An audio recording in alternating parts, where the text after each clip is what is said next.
In 16th century northern Italy, strange stories began to spread, of people who claimed to leave their bodies at night, to ride with spirits, to battle witches, and to protect the crops of their village, and enemies of the Inquisition. This is the forgotten tale of Italy's ghostly guardians, and the strange truth behind their ancient rites. The Benandanti came from the Friuli region of northeastern Italy, in the 1500s and 1600s. Unlike witches or sorcerers, they claimed to be born with a divine gift. Those born with a cola piece of amniotic membrane over their face were marked from birth. They weren't evil, they were protectors. Every season, during the Ember Days, they said their spirits left their sleeping bodies to wage war in the invisible realm. The Benandanti claimed to fly at night but in spirit to the secret fields where they went to battle with witches. Their weapons, bundles of fennel, the witches' weapons, sorghum sticks. These weren't just fights, they were ritual wars over the fate of the harvest. If the Benandanti won, the crops would flourish. If they lost, famine and disease would follow. To them, the harvest wasn't just about farming, it was about cosmic balance. Many Benandanti were women folk healers, midwives, and seers. They interpreted dreams, they healed illness with herbs and prayer, and they swore their powers came not from the devil but from God or nature itself.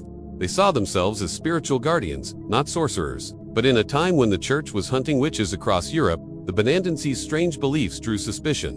What started as harmless testimony turned into accusations of heresy. In 1575, the Inquisition began to investigate. At first, they were confused. These people didn't worship Satan. They fought against evil. But slowly, the church twisted their story.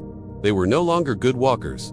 They were rebranded as witches and punished accordingly. Their spirit journeys were labeled demonic. Their healings, witchcraft. Under threat and torture, many Benandanti changed their stories. By the 17th century, the Benandanti had vanished from the public record, swallowed by fear, forgotten by history. Centuries later, in the 1960s, historian Carlo Ginzburg uncovered the forgotten trial records. His work, The Night Battles, revealed an entire lost belief system hidden beneath centuries of persecution. The Benandanti weren't witches. They were survivors of a much older European tradition, one where the spirit world and agriculture, dreams and destiny, were deeply connected. Were the Benandanti dreamers, mystics, or guardians of something we've forgotten? A time when nature and spirit, life and death, were all woven into the land.